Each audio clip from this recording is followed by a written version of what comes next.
I hope you enjoy the story. Let's begin. Harlan Greaves wiped his hands on his worn blue uniform pants as he walked the empty hallways of Pinecrest Middle School after hours. The squeak of his work boots against the freshly mopped floor echoed through the corridor. Most days, he found comfort in this solitude. Today, anxiety knotted his stomach. Thanksgiving. The holiday had lost its shine 6 years ago when Rosalind's car skidded off the mountain road in a November storm. Since then, it had been just him and Axel, making do with quiet gratitude for what remained. Until Vanessa. He checked his watch. 4:30. He needed to get home to help Axel prepare for tonight. Vanessa had been clear about her expectations, her first chance to show her family that marrying a school janitor hadn't been the mistake they predicted. Mr. Greaves. Harlan turned to see Principal Townsend approaching from the administrative offices. Heading out early for the holiday? Harlan nodded. Vanessa's family is coming for dinner. Townsend's smile tightened slightly. Well, that should be interesting. The principal had met Vanessa at the staff Christmas party last year. The memory of her barely concealed disdain for the support staff still hung between them. Axel's excited. Harlan said simply, "How's he doing?" Still keeping that chess streak alive. A rare smile crossed Harlan's face. 3 tournaments straight. Kid's got a mind like a steel trap. Takes after his father. Observant. Harlan shook his head. Takes after his mother. The words came out softer than intended. An awkward silence followed, the kind that always emerged when Rosalind's ghost appeared in conversation. The drive home took 15 minutes, past neighborhoods that grew gradually more modest. Inside their small ranch-style house, Axel sat at the kitchen table, meticulously arranging colored pencils by shade. A stack of drawings lay beside him. At 11, he still had the slight build of a younger child, but his eyes carried a watchfulness that children shouldn't need. "Dad!" Axel jumped up. "Look, I made thank you cards for everyone." Harlan examined the carefully drawn cards. Each featured a different Thanksgiving scene: a turkey, a cornucopia, a family gathered around a table. "They're good, buddy. Real good." Axel beamed. "I made one for Aunt Tawny with books because Mom said she works at the library, and one for Grandma Lorelei with a crown because Mom says she's the queen of the family." Harlan felt his jaw tighten. "Where is your mom?" "Upstairs.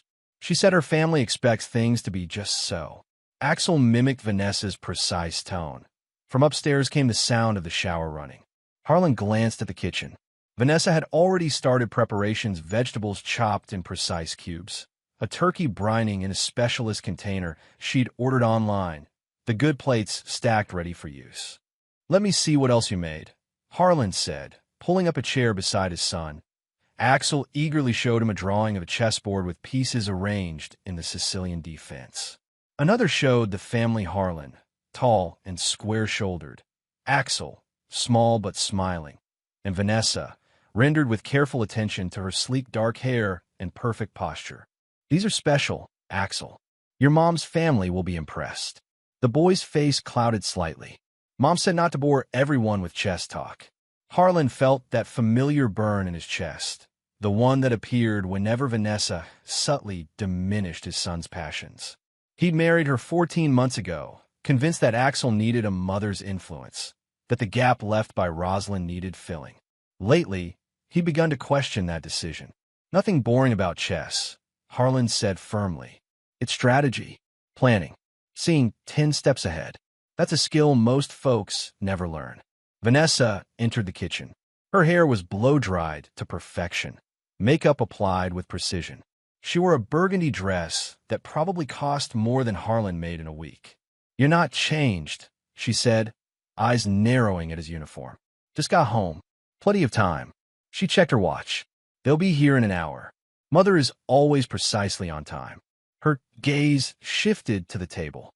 "Axel, clear your art supplies. The dining room needs to be perfect." "Yes, Mom." Axel began gathering his drawings. "And wear the outfit I laid out on your bed," she added. "Not the sweater your father bought you. It looks homemade." It was homemade, knitted by Rosalind during her pregnancy. Harlan felt his fingers curl in a fist but kept his face neutral.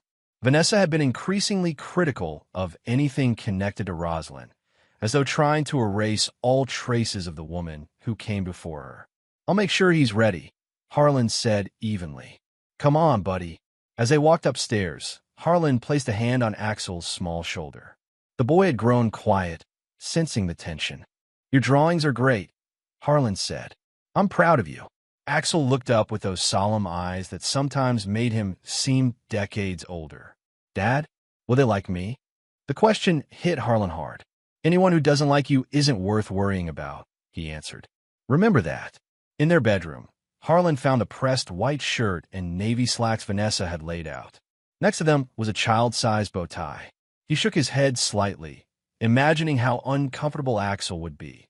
When they returned downstairs, Vanessa was arranging flowers in the center of the dining table.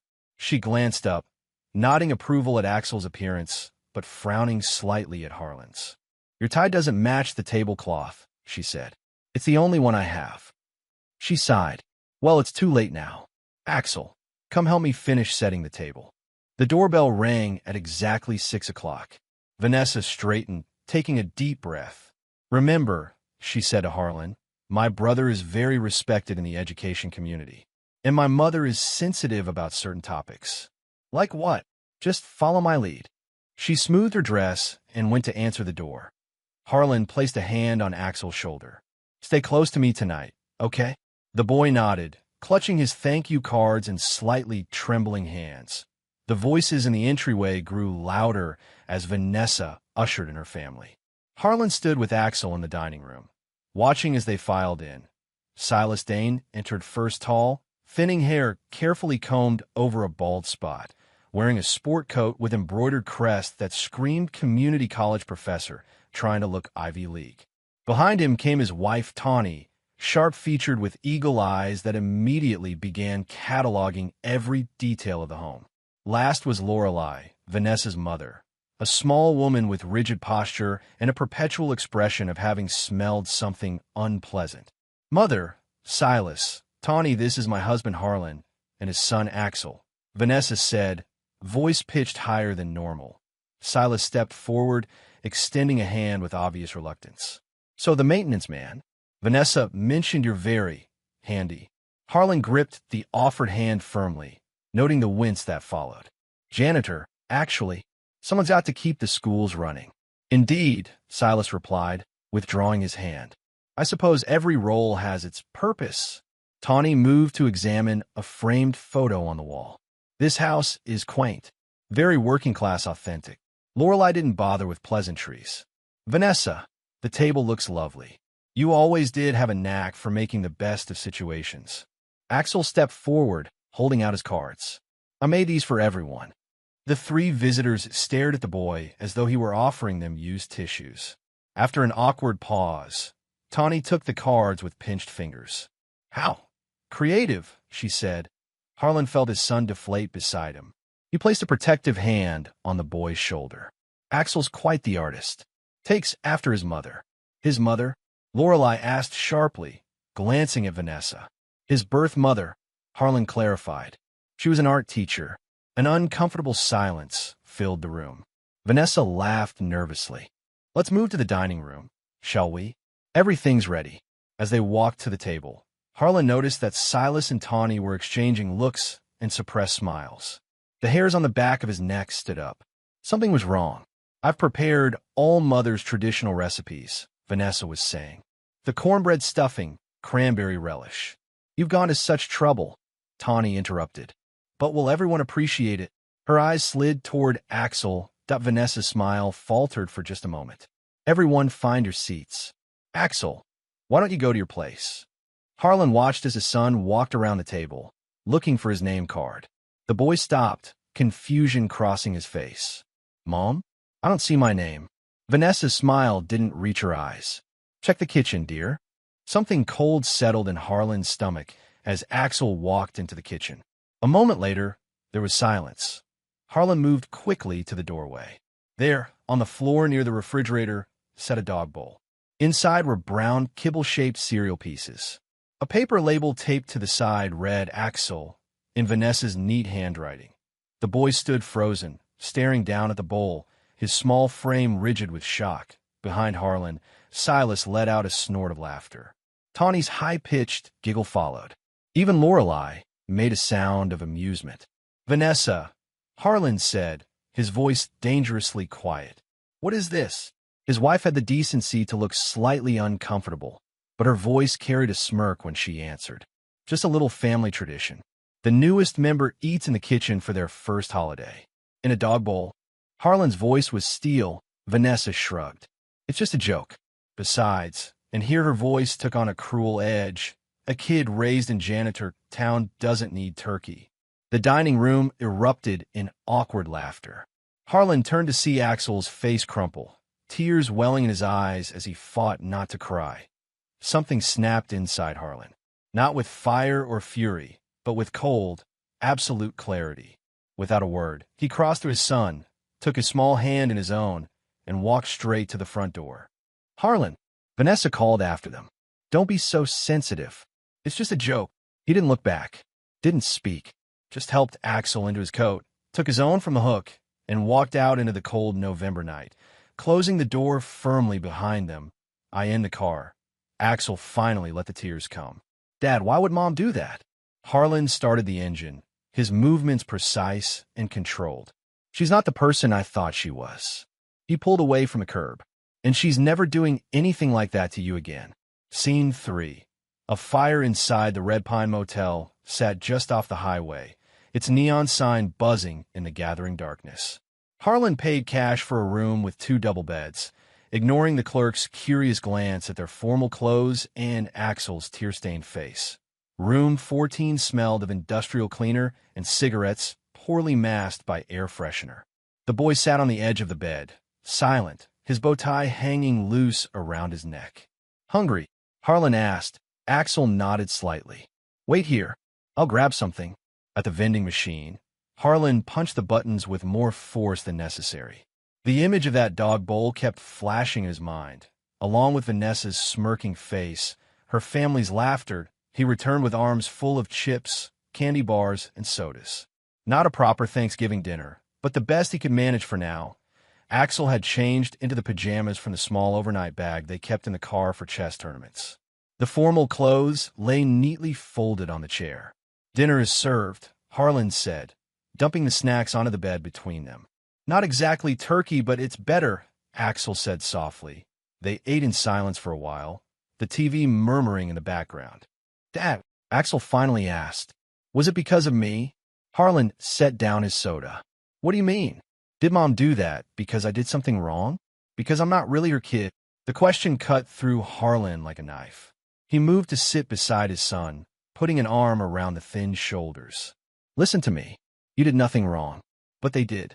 And now they pay for it." "Pay how?" Harlan's jaw tightened. "Things are going to change. Starting tonight." He got up, dug through his wallet, and pulled out a crumpled receipt. From his overnight bag, he took a spiral notebook he used for keeping track of school maintenance tasks. He sat at the small desk in the corner and began to write. Axel watched him curiously. "What are you doing?" "Making a plan." The words flowed onto the page, not in anger, but with cold precision. First, immediate steps. Find a temporary place to stay, gather their important documents, secure what money they had. Then longer term. Divorce proceedings, custody arrangements, housing options. But Harlan kept writing beyond these practical matters. Ideas formed as his pen moved across the paper. Ideas about respect, about dignity, about building something that would ensure Axel never had to feel like an outsider again. Hours passed. Axel eventually fell asleep, curled on his side with his hand tucked under his cheek. Harlan continued writing, pausing occasionally to check on his son. Around midnight, his phone buzzed with Vanessa's name on the screen. He silenced it without answering. Let her worry. Let her wonder. The time for talking had passed the moment she decided to humiliate his child at BY Morning. Harlan had filled 10 pages. It wasn't just a plan for leaving anymore. It was a blueprint for redefining everything. For building something new from the ashes of what had just burned down. Axel stirred as sunlight filtered through the thin curtains. "Are we going home?" he asked sleepily. Harlan closed the notebook. "Not to that house. We're going to make a new home." The boy sat up, rubbing his eyes. "What about Mom?" "She's not who we thought she was," Harlan said simply. And we deserve better. Axel nodded, accepting this with the resilience only children can muster. Where will we go? I need to make some calls. For now, we'll stay here. ACT 2. Cold Stage Scene 1.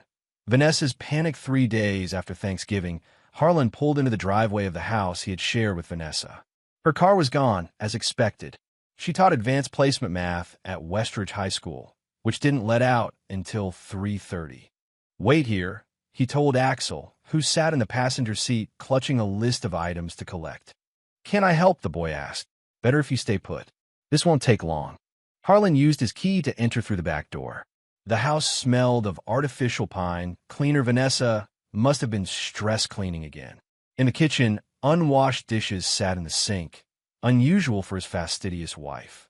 He worked quickly, gathering their essential documents: first birth certificates, Axel's school records, his own employment papers. In the bedroom, he took only clothes and a few personal items, including the small wooden box containing Rosalind's wedding ring and the photos Vanessa had removed from display. In Axel's room, he packed the boy's beloved books and chess set, his art supplies, and clothes. The room was otherwise sparse. Vanessa had redecorated shortly after moving in, replacing Axel's colorful space with something more mature and neutral. The last thing he did was place a note in the microwave, the first place Vanessa checked each night when preparing dinner. It read simply, "You fed my son dog food. I'll make sure you choke on your own pride." No goodbye. No explanation needed beyond that. Did you get everything? Axel asked as Harlan slid back into the driver's seat. Everything that matters. The apartment above the hardware store consisted of 2 small bedrooms, a bathroom with temperamental plumbing, and a combined kitchen-living area with a view of the parking lot. Bill, the owner, had agreed to rent it to them on a month-to-month basis, no questions asked. Around 5:30, his phone rang. Vanessa again. This time, he answered. Where are you? Her voice was high, panicked. What did you do with my things? We took only what was ours, Harlan replied evenly. You can't just leave. You can't take Axel. I'm his mother now. You forfeited that right when you put dog food in a bowl with his name on it. She made a frustrated sound. It was a joke. My family always does that kind of thing. It builds character. It builds resentment, Harlan corrected. And shame. I won't let Axel grow up thinking he's worth less than anyone. This is ridiculous. You're overreacting. Come home, and we'll talk about this like adults. There's nothing to talk about. I've contacted a lawyer. You'll be hearing from them. Vanessa's voice rose an octave. A lawyer? You can't afford a lawyer on your salary. You'd be surprised what I can't afford when it matters. Is this about me, making fun of your job? I was just trying to fit in with my family. You know how Silas and Mother can be. I know exactly what they are. What you are too, apparently. The line went quiet for a moment. When Vanessa spoke again, her voice had shifted to something more calculating. You can't support him properly. I have a career, benefits. The courts will see that. The courts will see a woman who feeds a child dog food as a joke, Harlan replied. Goodbye, Vanessa.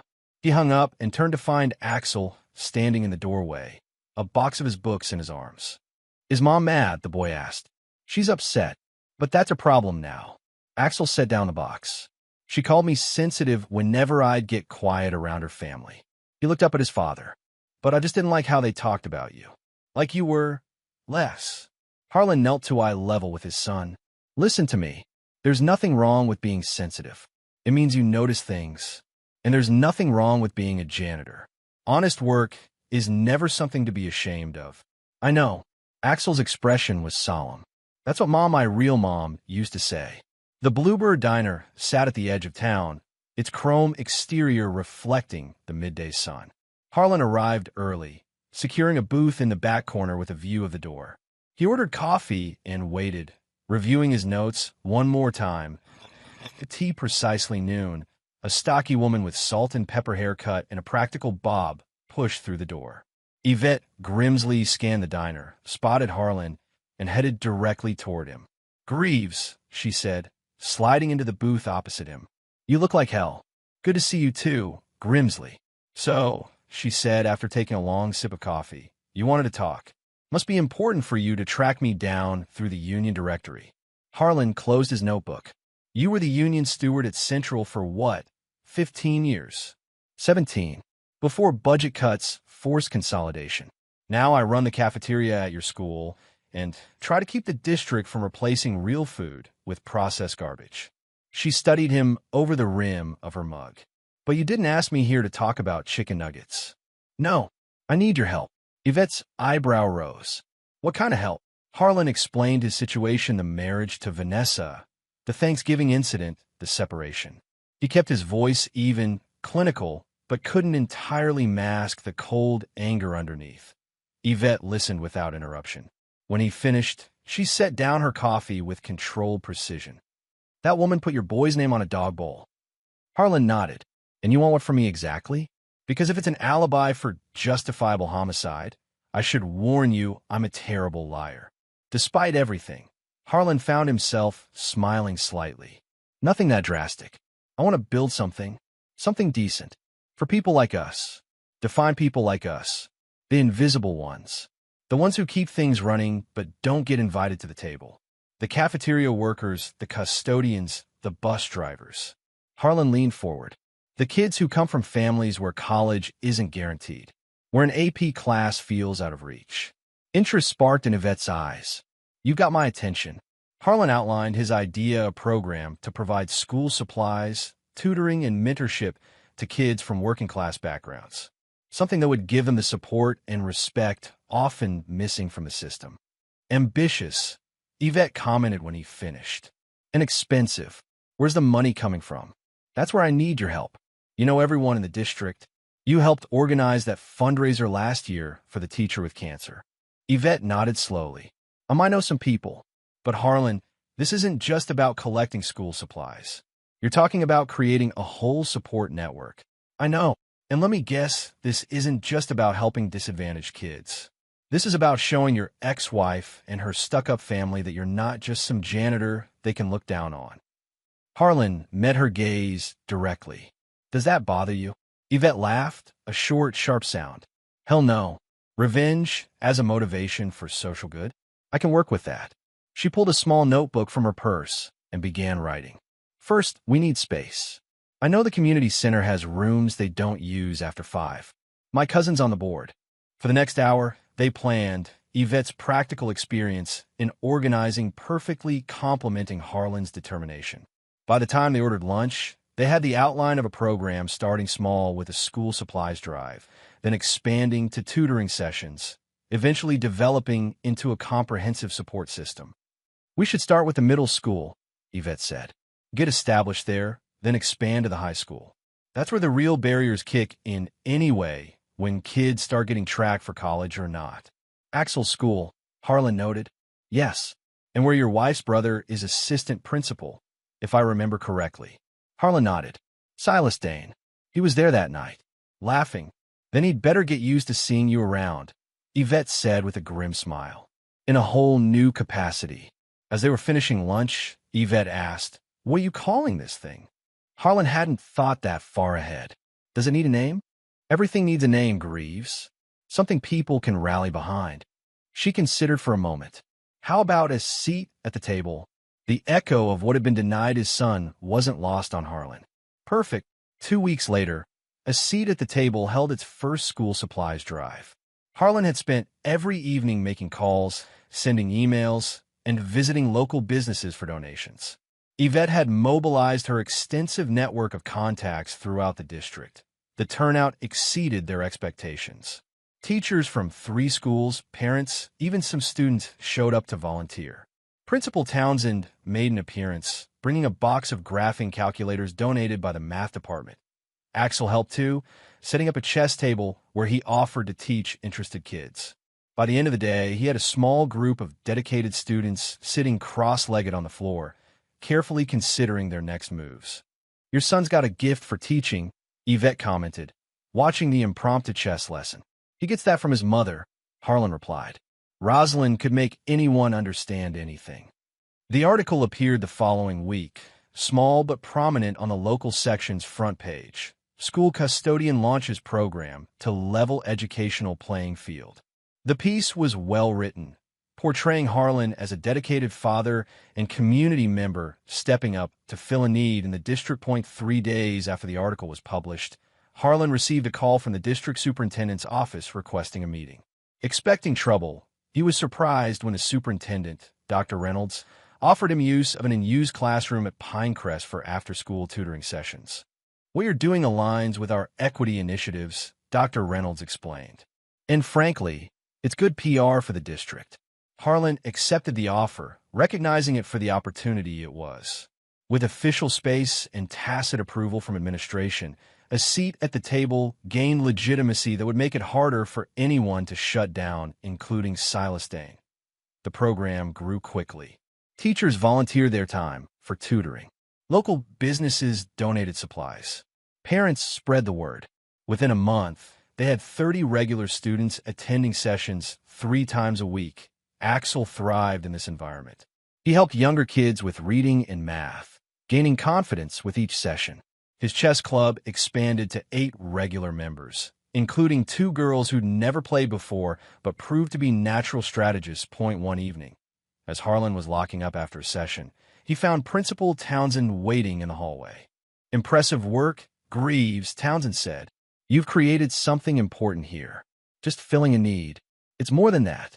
You've given these kids something many of them never had: someone who believes they belong at the table." Townsend paused.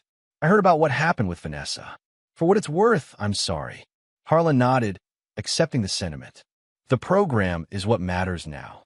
"Yes, well, about that." The superintendent is pleased, but not everyone shares that sentiment. Silas Dane, Harlan guessed. He's been asking questions about funding, space usage, liability. Townsend sighed. "Nothing that can't be addressed, but just be aware. He seems unusually invested in finding problems." "I'm sure he is." Harlan locked the classroom door. "Let him look. We're doing everything by the book." As Harlan walked away, Townsend called after him, "There's an opening coming up for community outreach coordinator. District position, decent pay increase. You should apply." Harlan turned, surprised. "I'm a janitor." "You're a lot more than that, Greaves." And it's time everyone recognized it. The school counselor's office was painted a deliberately calming shade of blue.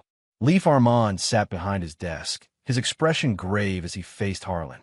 "Thank you for coming in, Mr. Greaves," he said. "I wanted to discuss something concerning Axel." Harlan felt his muscles tense. "Is he in trouble?" "Not at all. However, during yesterday's physical education class, I noticed some bruising on his arms when he changed for gym." Cold dread washed over Harlan. "Bruising?" Armand nodded. When I asked him about it, he was reluctant to explain. Eventually, he mentioned an altercation with another student, Colin Dane. "Dane?" Harlan repeated. "Silas Dane's son?" "Yes." According to Axel, there have been several incidents over the past few weeks. Name-calling, shoving, and yesterday, apparently, an organized game of keep away with Axel's chess notebook that ended with him being pushed into the bike racks. Harlan's hands gripped the arms of his chair. "Why didn't he tell me?" Armand's expression softened. "He didn't want to worry you. He said you had important things to focus on with the program." The counselor leaned forward. "Mr. Greaves, I've been supervising the chess club since Axel started it. He's an extraordinary young man, insightful, patient, remarkably mature for his age. But I'm concerned about this situation with Colin." "You think it's deliberate," Harlan stated, "because of what's happened between me and the Danes." "I can't speculate on motivations," Armand replied diplomatically. "But the timing is notable. Colin never bothered Axel before, despite being in several classes together since elementary school." Harlan nodded slowly. "I appreciate you telling me. There's something else." Armand handed Harlan a flyer. "The state chess championship is next month. Axel is easily good enough to compete, but he hasn't submitted his application." When I asked why, he said he didn't want to cause problems. "Problems?" "The championship requires a school sponsor. Normally, that would be me, but I'll be on paternity leave during the tournament. The alternate sponsor would be the assistant principal." "Silas Dane," Harlan concluded. "Exactly. I think Axel is worried about creating a conflict for you." Armand sighed. "It's a shame. He has real talent." Harlan stared at the flyer, something hardening inside him. "He'll participate. I'll make sure of it." That evening, Harlan sat with Axel at their small kitchen table. The boy's bruises were visible now that Harlan knew to look for them faint purple marks on his forearms, a darker one near his elbow. "Why didn't you tell me about Colin?" Harlan asked directly. Axel looked down at his homework. "It's not a big deal. Bruises are a big deal, buddy. It would just make things worse if you got involved." The boy's voice was quiet but firm. "Colin said his dad talks about you all the time, about how you're trying to act like you're better than your job." Harlan felt a spike of anger, but kept his voice calm. "What Colin's father thinks doesn't matter. What matters is that no one has the right to hurt you." "I know." Axel finally looked up. "But I don't want to make your program harder. Mr. Armand says it's really important for kids who need help." The selflessness of his son's concern hit Harlan like a physical blow. This child, this remarkable, thoughtful boy, was willing to endure bullying to protect his father's work. "Listen to me," Harlan said firmly. "Nothing is more important than your safety. Not the program, not my job, nothing. Understand?" Axel nodded slowly. "Now, Mr. Armand gave me this." Harlan placed the chess championship flyer on the table. "He says you're good enough to compete, but haven't signed up." "Why not?" "Mr. Dane would have to approve it," Axel replied. "He's in charge when Mr. Armand is gone. And you were worried that would cause problems." "It wasn't a question." Axel nodded again. "Here's what we're going to do," Harlan said decisively. "You're going to enter that tournament, and I'm going to make sure Mr. Dane signs off on it." The next day, Harlan requested a meeting with Silas Dane. The assistant principal kept him waiting for 30 minutes before calling him into his office. "Greaves," Silas said without looking up from his computer. "What can I do for you?" "Problem with a toilet in the West Wing." "I'm here about my son," Harlan replied evenly. "And yours." That got Silas's attention. He looked up, eyes narrowing. "Excuse me, your son Colin has been bullying Axel. It stops today." Silas leaned back in his chair. "Children have disagreements all the time. Perhaps if Axel were more socially adept."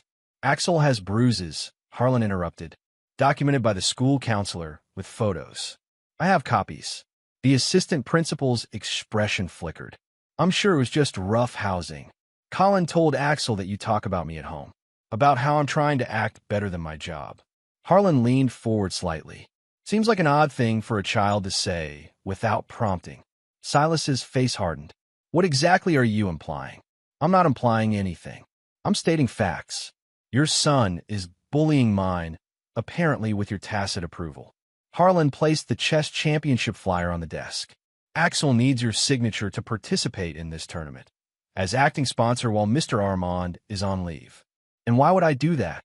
Silas asked coldly. "Because if you don't, the next meeting I have will be with the superintendent, the school board, and possibly a lawyer, discussing why the assistant principal is blocking a qualified student from an educational opportunity while his own son physically harasses that same student." The color drained from Silas's face. "Are you threatening me?" "I'm describing a potential sequence of events." Harlan pushed the flyer closer. "Your choice which path we take." For a long moment, they stared at each other, neither willing to back down. Finally, Silas picked up a pen and signed the form with a sharp, angry motion. "This doesn't change anything," he said, sliding the paper back across the desk. "You're wrong," Harlan replied, taking the signed form. "This changes everything." As he turned to leave, Silas called after him. "You know, for someone who claims to be all about fairness, you're awfully quick to use your son as a weapon." Harlan paused at the door. "I'm not using my son as a weapon. I'm protecting him and every other kid who deserves better than what people like you think they're worth." That night, Harlan sat at his desk after Axel had gone to bed. The signed tournament form lay before him, a small victory in what was becoming a larger campaign. But Silas's parting shot had hit home. Was he using his son in his quest for justice? He opened his laptop and began a search. Within an hour, he had located and downloaded dozens of public records, school board meeting minutes, budget allocations, facilities reports. He created a spreadsheet, meticulously documenting discrepancies he found in funding for programs Silas oversaw. This wasn't just about Axel anymore, or even about the dog bowl incident. This was about a system that allowed people like Silas and Vanessa to determine who deserved respect and opportunity based on arbitrary measures of status. W.Y. Morning. Harlan had compiled enough evidence to raise serious questions about Silas's management of after-school program funds. Nothing definitive, but enough to warrant further investigation if presented to the right people in the right way. The community center buzzed with activity. 6 months after its inception, a seat at the table had expanded to 3 locations across the district, serving over 100 students weekly. Today was their showcase event, an open house for parents, educators, and community members to see the program in action. Harlan moved through the crowded room, answering questions, directing visitors, ensuring everything ran smoothly. He wore a button-down shirt and tie instead of his usual work uniform, a conscious choice to present himself as the program director rather than the janitor. "Mr. Greaves," a local reporter approached, notepad in hand. "Mind if I ask you a few questions for our feature?" This was the 3rd media request in as many weeks. The program's success had begun to attract attention beyond the district, particularly after several students showed marked improvement in their standardized test scores. "Your program has grown impressively in just 6 months," the reporter began. "What do you attribute that success to?" "Community need," Harlan answered simply. "We're filling a gap that's existed for years. These kids aren't lacking ability, they're lacking resources and advocates. And you developed this concept while working as a school custodian?" "I still am the custodian at Pinecrest," Harlan corrected. "This program runs during my off hours." The reporter looked surprised. "That's quite a commitment. What motivated you to take this on?" Harlan was saved from answering by Yvette's arrival. "Sorry to interrupt," she said briskly, "but the school board members just arrived. They're asking for you specifically." Across the room, Harlan spotted a familiar figure. Silas Dane had entered the community center and was speaking with the reporter who had interviewed Harlan earlier.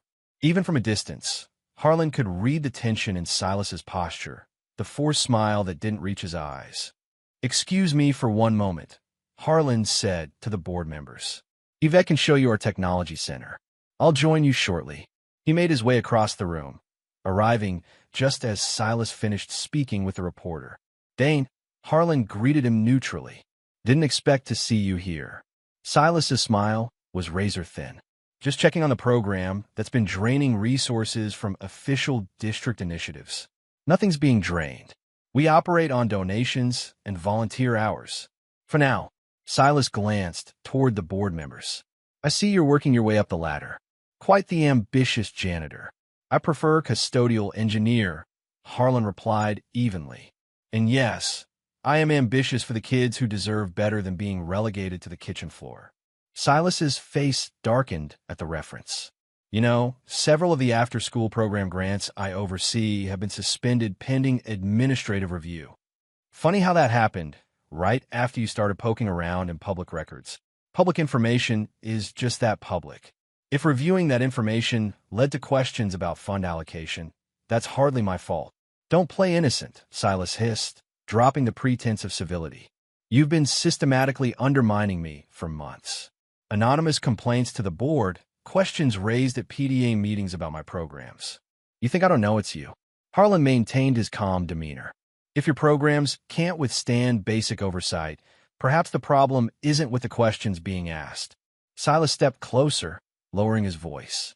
"This little power trip won't last. People like you don't belong in administration. You belong behind a mop." "Are you done?" Harlan asked quietly. "Because your nephew is watching." Silas turned to see Axel standing nearby, his expression a mixture of concern and defiance. "Ah, the chess prodigy," Silas said with exaggerated sweetness. "Enjoying your moment of fame? Don't get too comfortable. These things are fleeting for certain types of families." "Dad," Axel called, ignoring Silas. "Ms. Grimsley needs you in the computer lab. They want to see my app." As they walked away, Axel whispered, "Ms. Grimsley doesn't really need you. I just wanted to get you away from him." Harlan smiled, resting a hand on his son's shoulder. "Smart move. You're getting good at strategy off the chessboard, too." The remainder of the showcase proceeded without incident. The board members were impressed with the program, particularly Axel's homework tracking application, which had been downloaded by over 50 students since its launch. As the event wound down, Dr. Patel approached Harlan again. "I hope you'll seriously consider the position, Mr. Greaves. The formal posting will go up next week, but I wanted to speak with you personally first." I appreciate that. I'll definitely apply. After the last visitors had left, Harlan and Yvette sat amidst the remnants of the showcase, too tired to begin cleaning up. District Director, Yvette mused. Not bad for a revenge plot that started 6 months ago. Harlan shook his head. It's not about revenge anymore. Not entirely, anyway. Oh, it's about changing the system. He looked around at the evidence of what they'd built student work displayed on walls. Learning stations carefully designed for different needs. A community formed around the simple idea that everyone deserved respect and opportunity. Making sure what happened to Axel doesn't happen to other kids. The hotel conference room was filled to capacity for the Eastern Regional Educators Summit. Educators from 6 counties had gathered for the 3-day event. Vanessa Greaves stood at the podium, her usually perfect appearance showing subtle signs of strain. Which is why compassion must be at the center of our educational approach, she was saying, her voice carrying a forced enthusiasm, particularly for students from challenging backgrounds. In the back of the room, a teacher from Westridge High, Vanessa's own school, whispered to her companion, "Is she seriously giving a talk on compassion? After what she did to her stepson?" The whisper wasn't as quiet as intended. Several nearby attendees turned, interest piqued. "What did she do?" someone asked. The Westridge teacher hesitated, suddenly aware of the attention. "You haven't heard? It was all over the district listserv. The Thanksgiving incident." More heads turned. The whispers grew, spreading through the room like ripples in a pond. On stage, Vanessa faltered, sensing the shift in atmosphere.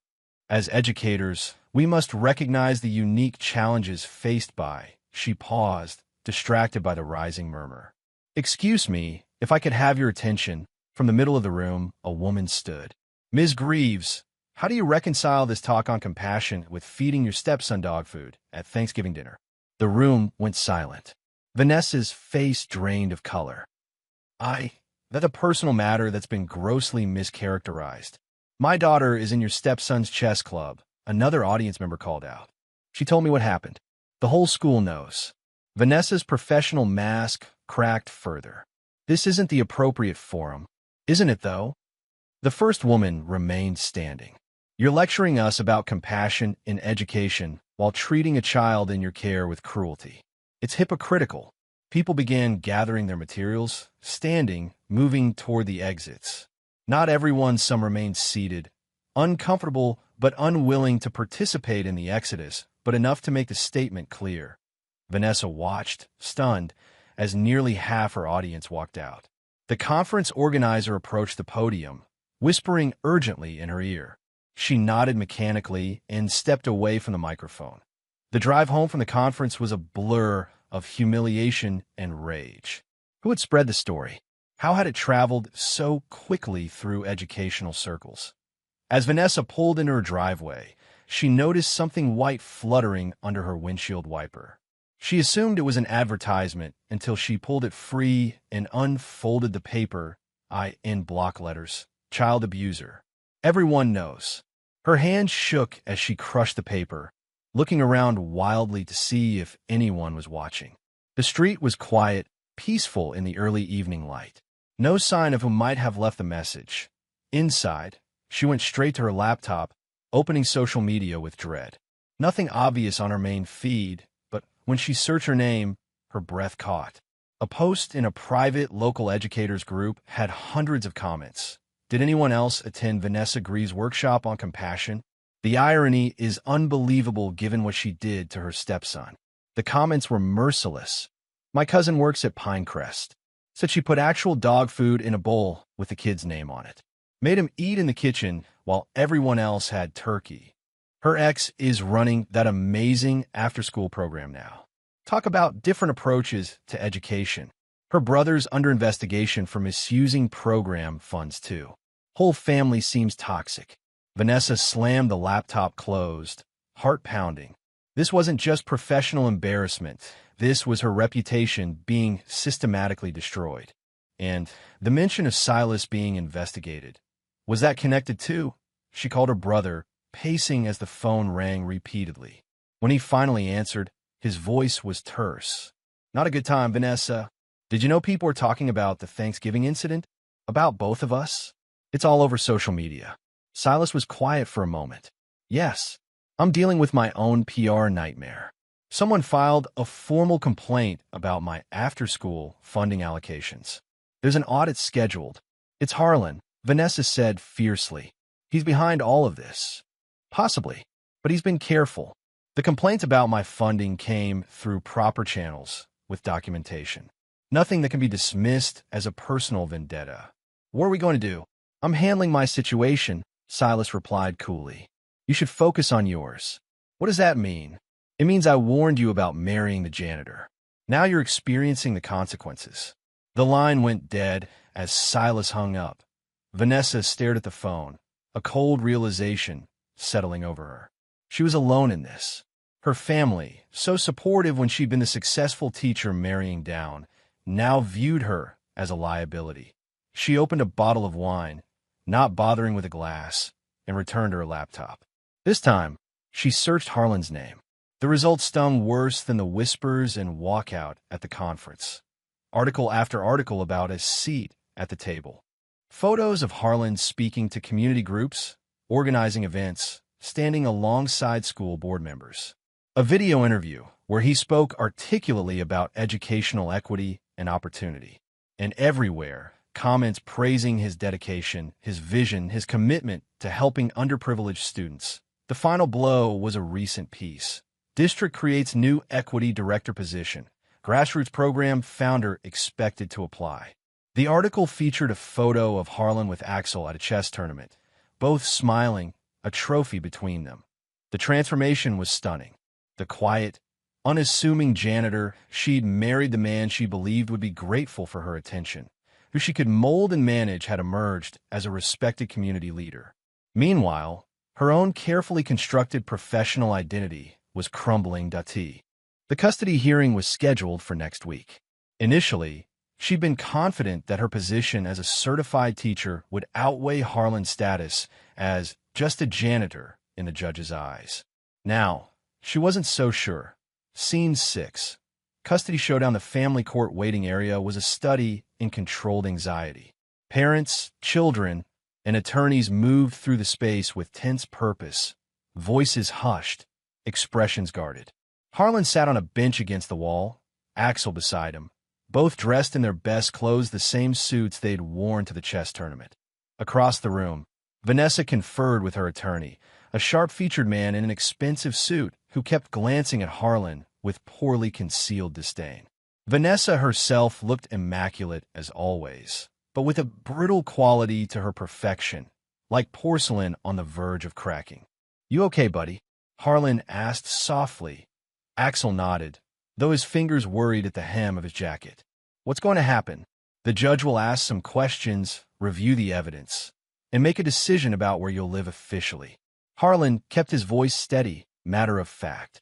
"No matter what happens, nothing changes between us. You understand that, right?" "Yes."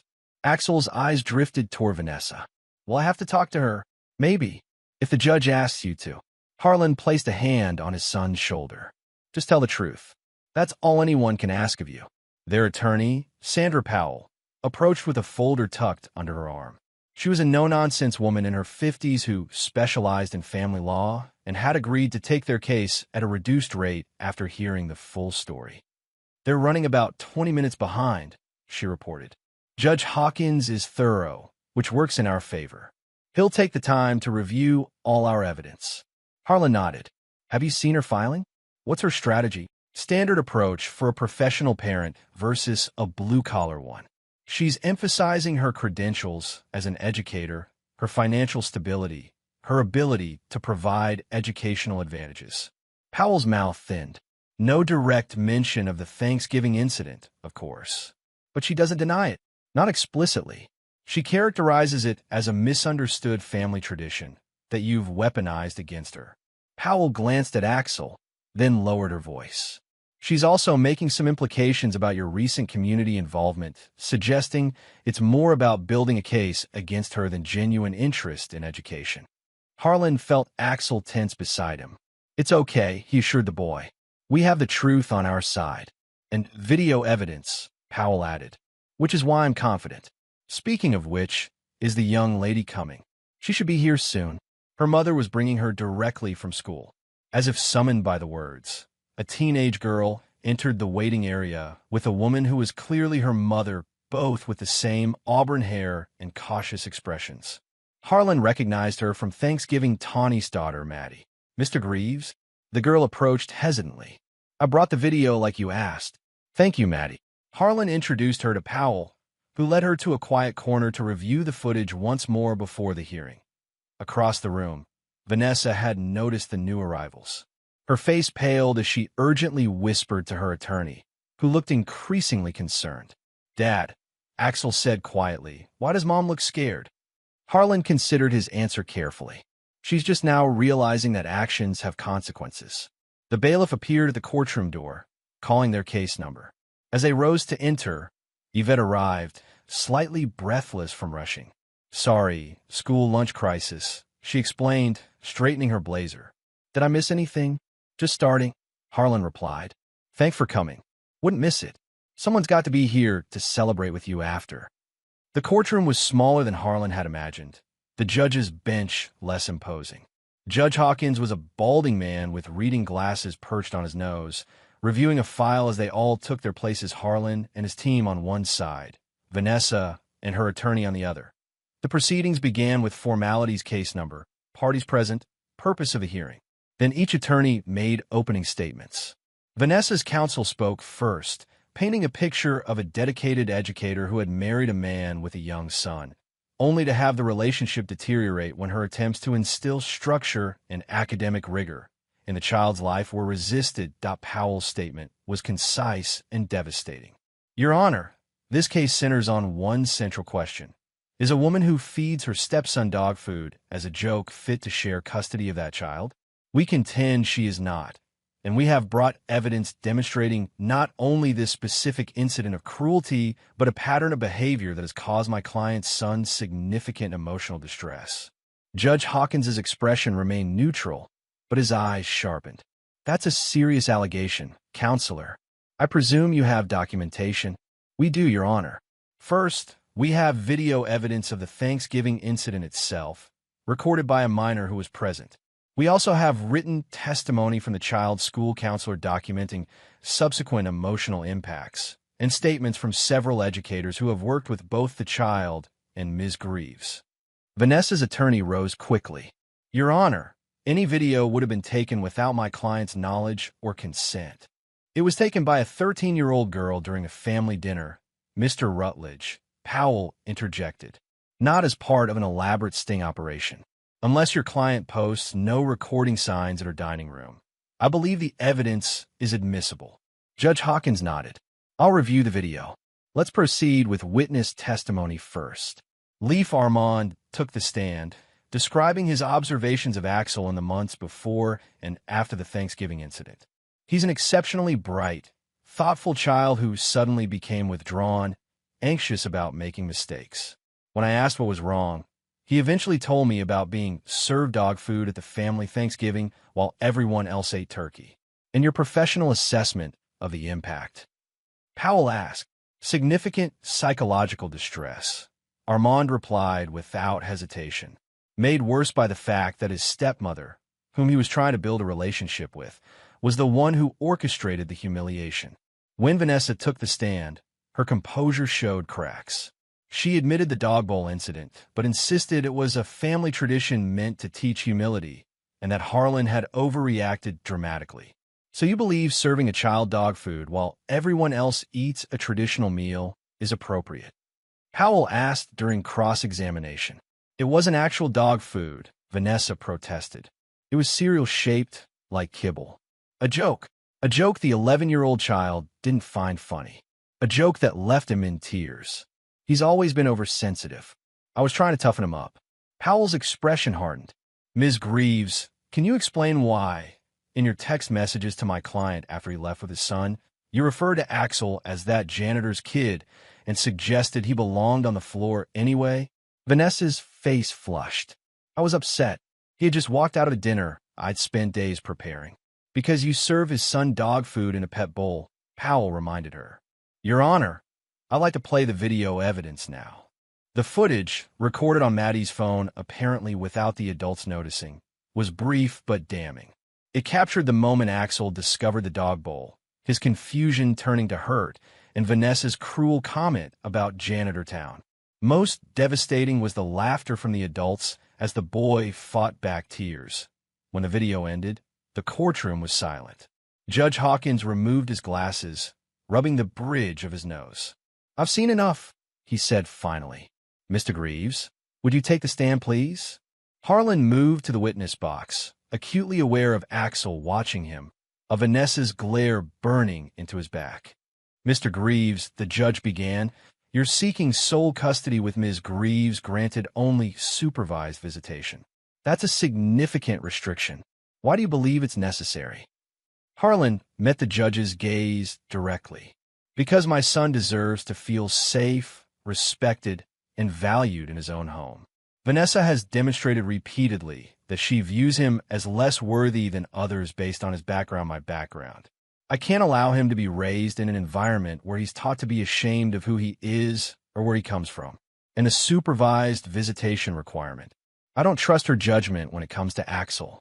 I don't trust that she won't continue to try to diminish him or expose him to people who will. She doesn't need to raise him like a dog if she can't even treat him like a boy." The judge nodded thoughtfully. "I'd like to speak with the child privately. Attorneys may be present, but not the parents." In the hallway, waiting while Axel spoke with the judge, Harlan stood by the window, staring out at the parking lot below.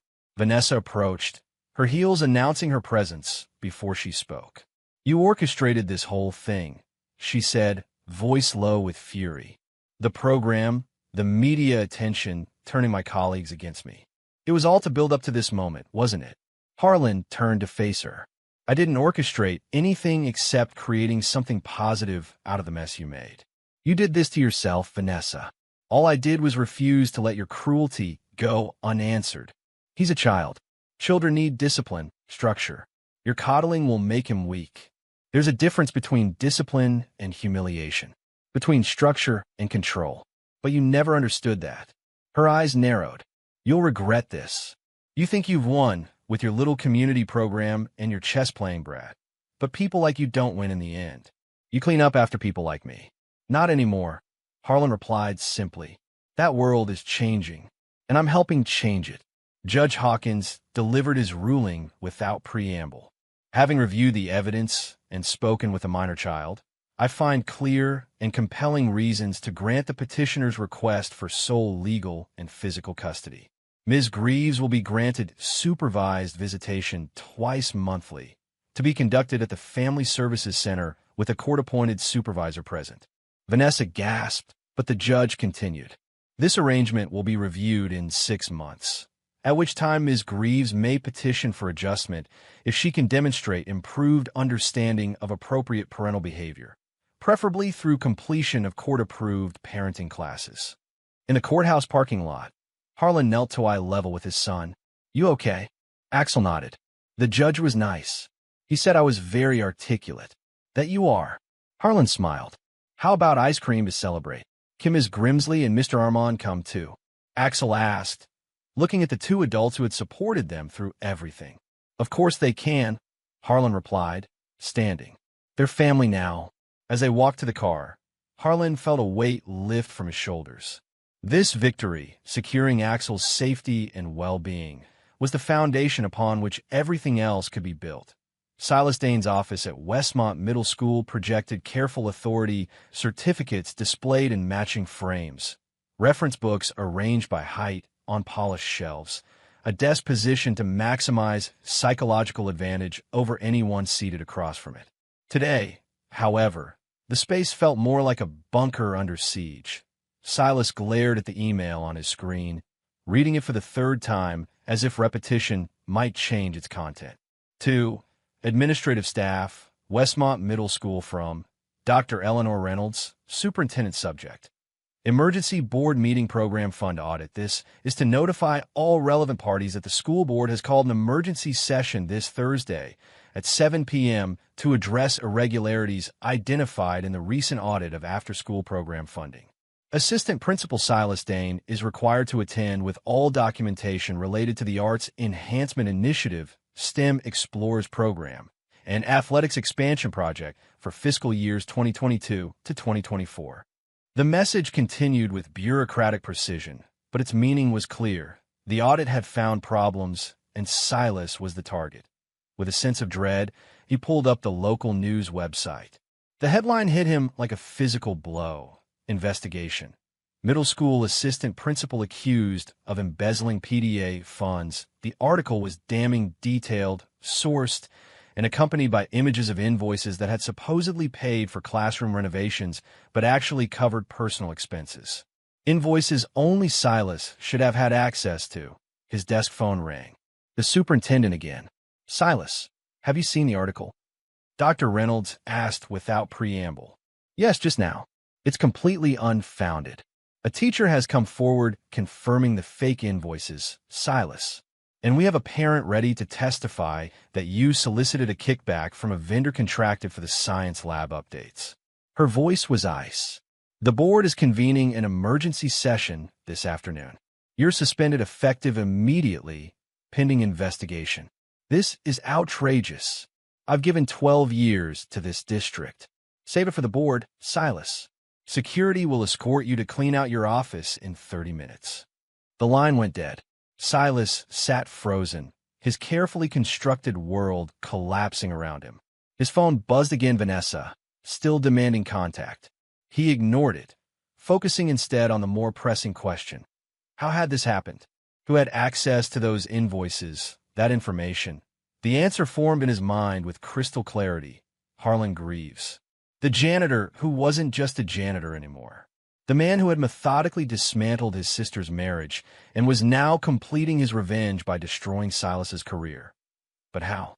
How had a school custodian orchestrated such a comprehensive takedown? The answer came in a flash of memory. Harlan at the district records office months ago, requesting public documents under the Freedom of Information Act. Silas had dismissed it then as harmless busywork, never imagining the man would understand what he was looking at, much less know how to use it. As he packed his belongings, a commotion arose in the hallway. Curious, he opened his door to see a cluster of parents gathered outside the main office. Signs in their hands declared, "No corruption in our schools," and "Return our PTA money." Among them, he spotted Harlan Greaves, not participating in the protest, but standing slightly apart, observing. Their eyes met across the distance, and Silas expected to see triumph or gloating. Instead, Harlan's expression held something worse. Calm satisfaction, the look of a man who knew justice was being served. The school board meeting that evening was a formality. Evidence of Silas's financial improprieties was presented clear, documented, irrefutable. His attempts to explain were met with skepticism at best, open hostility at worst. The decision was unanimous. Termination for cause, with the district reserving the right to pursue legal action for recovery of misappropriated funds. As he left the board meeting, a reporter approached with microphone extended. "Mr. Dane, how do you respond to allegations that you systematically diverted funds meant for student programs to personal use?" Silas pushed past without answering, but froze when he heard the reporter's next question, directed at someone else. "Mr. Greaves, as the newly appointed Director of Equity Initiatives, what's your response to tonight's decision?" Harlan's voice was measured, without a trace of gloating. The district made the only appropriate choice, given the evidence. What matters now is rebuilding trust with parents and ensuring that resources meant for students actually reach them. Silas turned, unable to stop himself from confronting the architect of his downfall. "Proud of yourself, Greaves? Destroying careers to avenge your wounded pride?" Harlan met his gaze steadily. "This isn't about pride, Dane. It's about accountability. You stole from children who had nothing. Used money meant for their education to renovate your kitchen." His voice remained level, but carried an undercurrent of steel. "Did you think no one would notice? Or did you just believe no one like me would be in a position to do anything about it?" The community center bustled with activity as volunteers put finishing touches on the Thanksgiving preparations. Long tables formed a U shape in the main room, covered with autumn-colored tablecloths and decorated with centerpieces made by students in the after-school art program. In the kitchen, the scent of roasting turkey mingled with pumpkin pie, cornbread stuffing, and all the traditional fixings. Harlan moved through the space with quiet authority, checking details, answering questions, ensuring everything was ready for the 50-plus guests expected student from the program. Volunteer tutors, supportive teachers, and families from the community who might otherwise spend the holiday alone. Dad!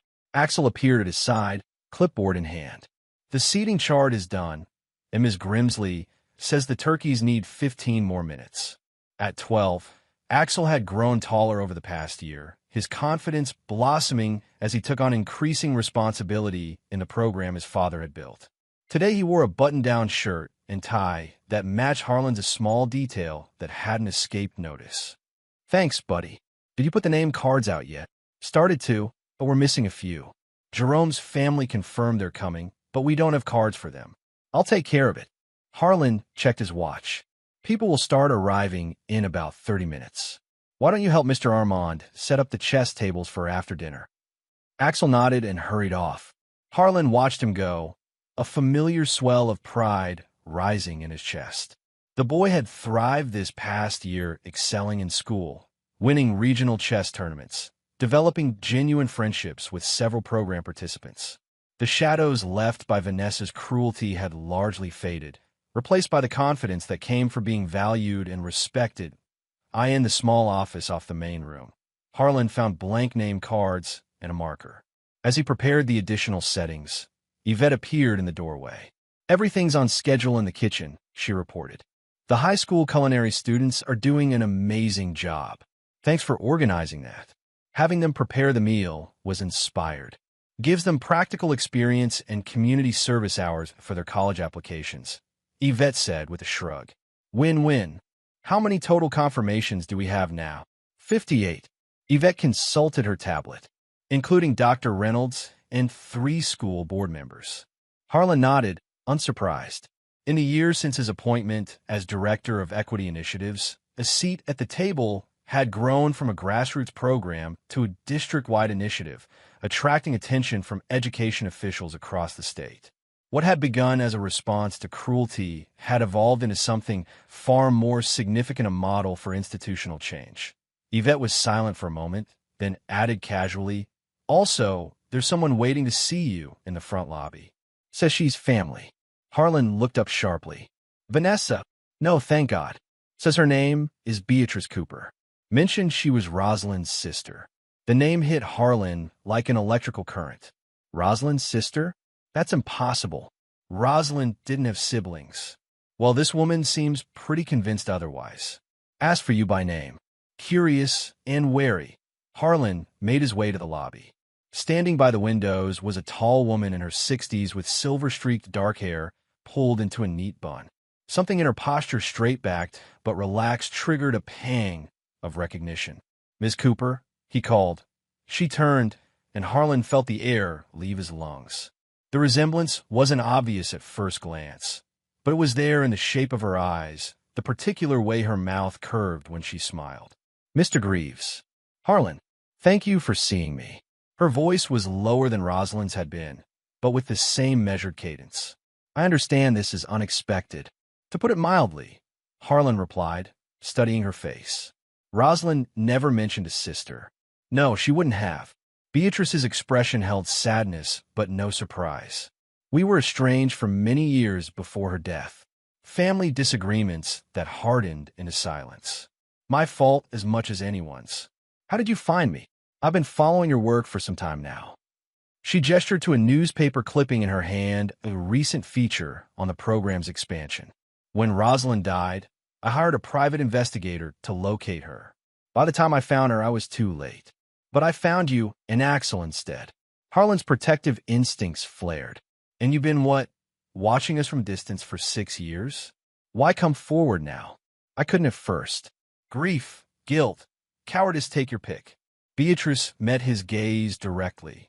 But I've been monitoring Axel's welfare from afar, making anonymous donations to his school. When I saw what happened with your second wife, I nearly intervened then. You knew about Vanessa? Harlan's suspicion deepened. How closely have you been watching us? Not in any invasive way, I assure you. I'm a retired school principal from New York. I have contacts in education circles. Word travels. She hesitated. I'm not here to disrupt your lives, Harlan. I'm here because I'm proud of what you've built, and because I have resources that could help take it further. Harlan's mind raced, processing this revelation. Part of him wanted to reject this sudden appearance of family from nowhere. Another part recognized the opportunity it presented not just for the program, but potentially for Axel, who had so few connections to his mother's side. Does Axel know you're here? No, I wouldn't approach him without your permission. Beatrice's expression softened. I'd like to meet him, if you're comfortable with that. But I understand if you need time. Before Harlan could respond, Axel's voice came from behind him. Dad? Miss Grimsley needs you in the kitchen. Harlan turned to see his son standing in the doorway, looking curiously at Beatrice. The boy froze, his gaze fixed on the older woman's face with an intensity that suggested he too had noticed the resemblance. Axel, Harlan said carefully, this is Ms. Cooper. She says she's your mother's sister. The boy's eyes widened. Mom had a sister? Beatrice smiled gently. Hello, Axel. Yes, though we weren't in contact when you were born. I wanted to meet you for a very long time. Axel looked to his father, silently asking for guidance. Harlan nodded slightly, giving permission for the conversation to continue. You look like her, Axel said softly. Around the eyes. So I've been told. Beatrice's voice caught slightly. You have her eyes too. An awkward silence fell, broken by the sound of the kitchen door swinging open as Yvette emerged, looking for Harlan. Sorry to interrupt, she called, but we need a decision on the seating arrangement for the board members. Harlan made a quick decision. Ms. Cooper, would you like to join us for Thanksgiving dinner? It's a community event. We have plenty of room. Surprise and pleasure crossed Beatrice's face. I'd be honored. Axel, can you add a place at our table? Ms. Cooper will be sitting with us. The boy nodded and hurried off, casting one more curious glance at his newfound aunt. Harlan turned to Beatrice. After dinner, we can talk more about your connection to Rosalind and your interest in the program. For now, let's just focus on the holiday. After dinner, as people mingled and moved to various activity stations set up around the center chess tables, art projects, conversation areas, Beatrice approached Harlan with a folder she'd retrieved from her car. I mentioned resources earlier, she said, opening the folder to reveal legal documents. My sister and I didn't speak for years, but when our parents died, they left everything to be split between us. I've never touched Rosalind's portion. It's been gathering interest, waiting for the right purpose. She handed him a document, a bank statement showing a substantial sum. Additionally, I recently received an inheritance from my late husband's family. Having no children of my own, I've been looking for a meaningful way to use it. Harlan studied the figures, stunned by the implications. This is substantial, enough to establish the Greaves Center for Learning Dignity, Beatrice said. A permanent home for your program, with staff, equipment, and scholarships for the students you're helping. Completely endowed, so it won't depend on yearly fundraising or district budget fluctuations. Harlan looked up from the papers, speechless. The amount would not only secure the program's future, but expand it beyond anything he'd imagined possible. Why? He finally asked. You don't know me. You've never met Axel until today. Beatrice's expression softened. I told you I've been watching. Not in a concerning way, she added quickly, seeing his expression. Through professional connections, community networks. I've attended 3 of Axel's chess tournaments, sitting quietly in the back. I've read every article about your program. I've spoken with educators who've worked with you. She sighed deeply. Rosalind and I had a falling out when she decided to become a teacher instead of joining the family business.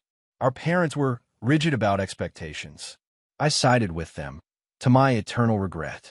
By the time I realized my mistake, pride kept me from reaching out. Then she met you, and I thought perhaps she'd found her path without needing me. Harlan remembered how little Rosalind had spoken of her family, how she'd always changed the subject when asked about her childhood. After she died, Beatrice continued, I tried to find you both, but you'd moved. When I finally located you, You were remarried. I didn't want to disrupt what seemed like a fresh start. And then, and then I heard about what happened last Thanksgiving. Her expression hardened. I was preparing to introduce myself when I saw you were handling it. More than handling it, you were transforming it into something remarkable.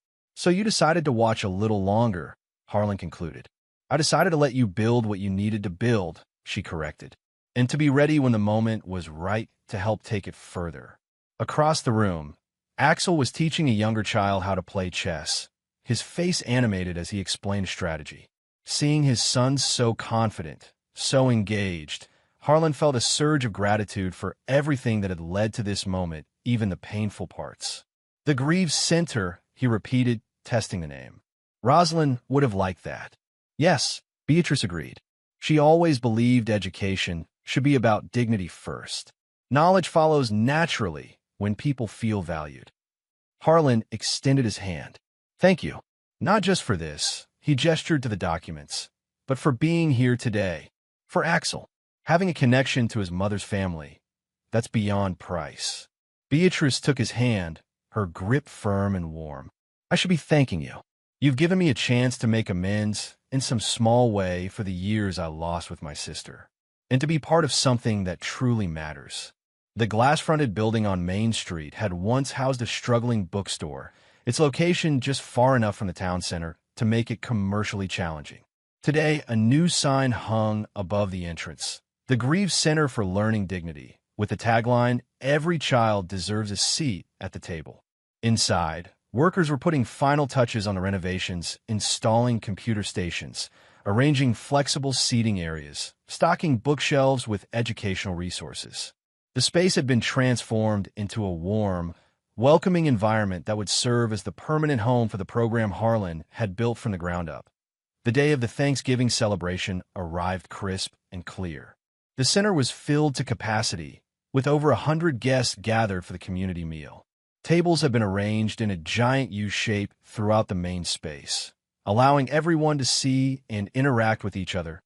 As dinner time approached, Axel called for everyone's attention, standing at the center of the U-shaped table arrangement. Thank you all for coming, he began, his voice clear and steady. Before we eat, I wanted to share something. Last Thanksgiving was difficult for my dad and me. We found ourselves without a place at the table. A hush fell over the room. Most people knew parts of the story, but few had heard Axel speak of it directly. That night, Dad told me that things would change, that we would build something new. At the time, I didn't really understand what he meant. Axel gestured to the space around them. This is what he meant. Not just a building or a program, but a community where everyone belongs, where no one gets fed from a dog bowl in the kitchen. A few gasps came from those who hadn't heard that particular detail. Harlan felt a momentary twinge, wondering if the memory still hurt his son. But Axel's expression showed no pain, only a calm certainty. Today, I'd like us all to remember that belonging isn't automatic. It takes work. It takes people who care enough to build the table, not just sit at it. With that, he picked up a serving bowl of mashed potatoes and began moving around the table, serving others before himself. Other young people from the program followed his lead, taking up serving dishes and attending to guests. Harlan stood to one side, watching as his son moved confidently among the gathered community. When Axel approached Beatrice with the potatoes, she placed a hand briefly over his, saying something that made him smile. The family resemblance between them was striking in that moment, not in physical features, but in the particular quality of warmth they both projected. After everyone had been served, Axel returned to his place beside Harlan. He tapped his water glass gently with a spoon, calling for attention once more. Last year, I had no seat, he said simply. Now, I help build the table. I hope everyone enjoys the meal and knows they will always have a place here. Applause rippled through the room, followed by the comfortable sounds of a community gathering conversation, laughter, the clinking of utensils against plates. Axel looked up at his father, seeking approval.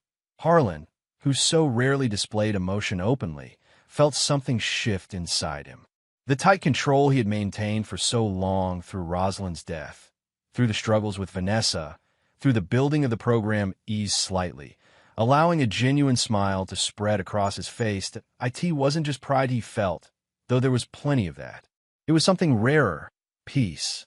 The knowledge that whatever happened from this point forward, they had already succeeded in the thing that mattered most. They had built something meaningful from pain. They had created space for others where once they had been excluded. "You did good, buddy," he said quietly to his son. "Real good." Around them, the community they had built continued to grow, one conversation, one connection, one shared meal at a time. At the far end of the table, the polished dog bowl sat filled with gourmet cookies, no longer a symbol of humiliation, but a reminder of how far they had come. How a single cruel act, intended to diminish, had instead sparked a movement based on dignity and inclusion that Harlan's smile deepened as he took in the scene. This was victory, not of revenge, but of transformation. Not just a seat at the table, but the building of a better table altogether.